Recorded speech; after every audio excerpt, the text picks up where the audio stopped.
Hey brothers and sisters, and welcome back to Just a Messenger Ministry, aka Jam. So here we are back in the bathroom.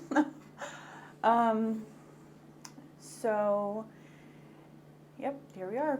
We're going to dive back into the story of Joseph today. Though before we get into that, deep into it, like and subscribe, hit the bell so you can find it when you need it most. Alright, so we left off, and Joseph was in the middle of a trigger, a flashback, sorting out if his brothers were the same, going through his emotions, how he felt. We also started to go into how the brain reacts to these emotions very rapidly and how fast your body goes into like fight, flight, or freeze. So let's get back into it. Chapter 42, verse 17.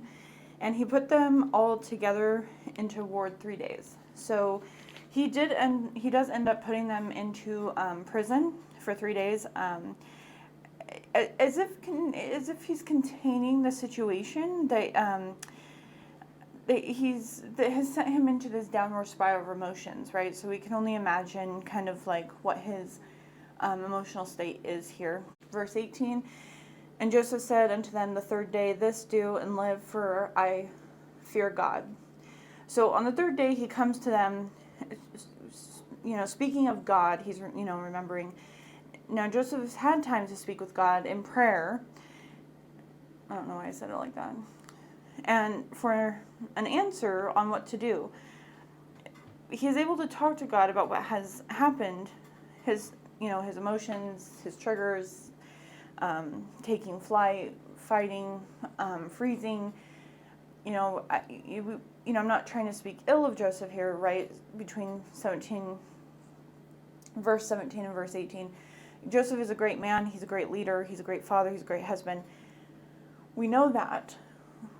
What has happened here is he's literally has just had an immediate response, and he's now had time, that 3-day time period, basically, to go to God and talk to him in prayer and wait for, God's answer and that intuition feeling, and have God speak to him and send him things, and what to do.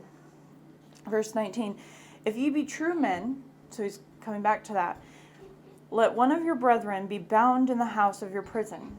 Go ye carry corn for the famine of your houses. Okay, so his plans have changed, and from keeping them all and to only keeping one, and to allowing them to take grain back to the famine in their houses. So God has spoke to him and saying, and letting him know that these people, his family, is, they need food. They, they're starving, basically. And so God is kind of reminding him, like, remember, kind of who you are. Verse 20, but bring your youngest brother unto me. So shall your words be verified, and ye shall not die.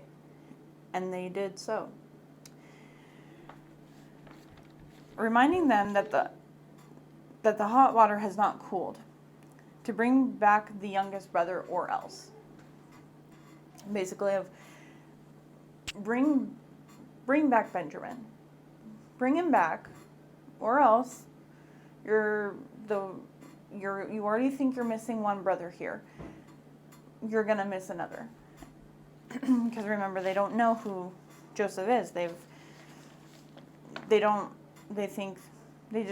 just know him as the Lord of the land, as second under Pharaoh. Verse 21, and they said one to another, we are verily guilty concerning our brother, and that we saw the anguish of his soul, when he besought us, and we would not hear. Therefore is this distress come upon us. So the brothers start talking among themselves, admitting guilt, knowing that what they've done to Joseph has come to pass. That basically, what is that? Karma. So what we'll look at is karma now. Knowing the pleading of his youngest brother Joseph. Joseph was pleading with them, saying, "Don't do this. Don't get rid of me." We can only imagine what Joseph was going through as a young child, or well, a young man, I should say. And they didn't show mercy. They all looked away. They didn't show mercy. And now they're getting that same thing here. That table has turned, and they're all realizing that. They're all realizing, wow, that's coming to pass back on us, and we're realizing, what we have done. Verse 22, and Reuben answered them, saying, Spake I not unto you, saying, Do not sin against the child, and you would not hear. Therefore, behold, and also his blood is required. So Reuben had tried to reason at that time. Obviously not enough so, because Joseph was sold, obviously. And the blood of Joseph is on them, and rightfully so, because it's their fault. They did do this, and so they do need to take accountability. When we do something wrong, we are expected to take accountability for it, no matter what that is. You can see here that God is allowing two things to play out. It's not just showing the PTSD and the trauma and things like that, but it's also showing the guilt and the things and the shame of wrongdoing, and that God is allowing them to sit in this. He will allow you to sit in those things. So, verse 23. And they knew not that Joseph understood them, for he spake unto them by an interpreter. So this entire time, okay, all these verses, we now know why they don't think that this is Joseph. Even if they recognize, they don't even say that they recognized his facial features. They don't say any of these things. And why? Because he's been speaking to them through an interpreter. So even if you go through and you're like, oh wow, I think I recognize that person, and and everything. But let's say you recognize somebody and then they start speaking to you through an interpreter, you're going to immediately think, well, that must not be the person I know, because they speak the same language that I do. And so Joseph knows two different, maybe even multiple different languages here. Not even just two, but multiple different languages here. And so Joseph is understanding everything that they're saying. He understands them speaking in Hebrew. He understands what they're saying to each other. And this is symbolic that Joseph has truly embraced Egypt, okay? And as him and his people. So much so that his automatic response is to speak in Egyptian and not in Hebrew, even though he could understand it. He knew, even in his automatic response and that trigger, that immediate, he embraced so much so, as if separating himself from the whole situation helps him to not think of it, if that makes sense. Like, it helps him to not, as if putting himself and classifying himself in with Egyptians helps him to not think of the hurt and the turmoil that has been wrongfully done to him by his family. Or perhaps to follow, in the other way, as if to follow God's will for his life. I mean, this is where God has placed him. He's following everything to a T. So this is who Joseph is. He is a God-fearing man. He is a God-following man, and he puts God in the front of everything. And so, because that's in fact how he gets out of prison, right? So, is by interpreting the dreams. And verse 24, and he turned himself about from them and wept, and returned to them again, and communed with them, and took them from them Simeon, and bound him before their eyes.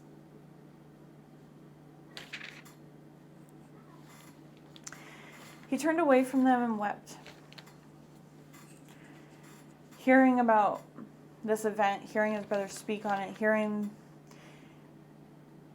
he's reactivated all of these feelings within himself, all of these feelings within his brothers, hearing them speak on it.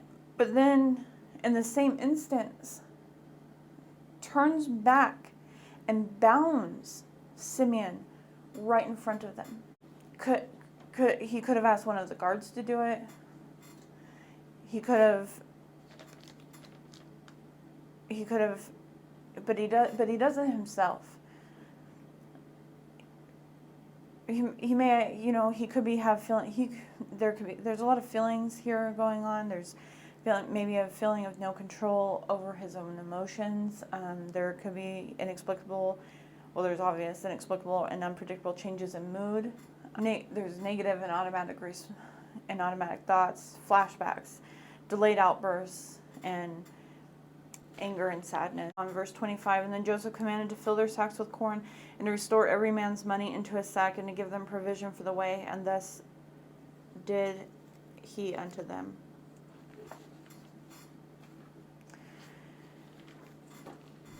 And Joseph gives the people the command. So at this point, we just had him. So we're seeing that there are people there. He has guards and people there. He chose to bound Simeon himself. But he chooses to allow his people to fill their bags, not doing it himself, with grain and the money that they paid, and gives back their money as if, I don't want anything from you, and a symbolic gesture of what you've done, and I know, and kind of just like a lot of things that we've seen here. We've seen the amygdala, we've seen that fear center, we've seen it fired up. We've seen his insula fired up where he's very dysregulated, he's weeping, and then he's bounding. We've seen where his hippocampus, his memory center is he's remembering, and he's trying to place all of these facts and listening and trying to find out whom has changed, if they've changed, how they're doing. We've seen a lot of the prefrontal cortex. We've seen a lot of that. We've seen it making it difficult for him to connect with his brothers, making it difficult for him to be self-aware. That could be a possibility here. He's not self-aware that his guards were actually there, that he didn't have to bound them up. He didn't have to do those things. Maybe it was just an instant of he needs to be bound up. There needs to be something here, and I'm going to do it. It needs to be done and over with. And it was just an instant thing. And then all of a sudden he becomes self-aware, and that's that dysregulation. And then we have the cingulate, which is, so we have all these emotions just everywhere, just, and we can't help but to really think about kind of just like what's going on here. We can't help but to really have our hearts go out to Joseph, how he feels, his family, his brothers as well. They do need to take accountability. They're now taking up accountability not good. They're now taking accountability in that way. Actually, I think we're going to actually stop there, because this is a very heavy subject, especially for PTSD and CPTSD. I want to remind you to just kind of take it easy, especially if you're watching this or listening to this on the podcast. I want to remind you to just pray to God. Make sure to do something healthy. Even with years of my own rehabilitation and healing and things like that, after these videos, I often actually work out. I'm actually dressed to work out right now. So I just want to remind you to really take it easy. We've seen a lot of things go on here. We've seen hurt, we've seen turmoil, we've seen distress, we've seen painful memories come up, we've seen the hippocampus, we've seen a reactivate, we've seen the amygdala come up, we've seen the prefrontal cortex, and we've seen things just kind of slow down for him, and those are really heavy things. We've seen it's very heavy, and if you're anyone that helps or helps someone deal with PTSD or CPTSD, it's also important for you to also take care and to do something for yourself and to be mindful of that, because doing that can be anyways. I want to remind you all that thank you for listening. I will see you next time. We have another week's worth of PTSD Awareness Month. This coming week and then the next week, but next week's video will be the last of Genesis. I was going to say something, forgot. Happens a lot.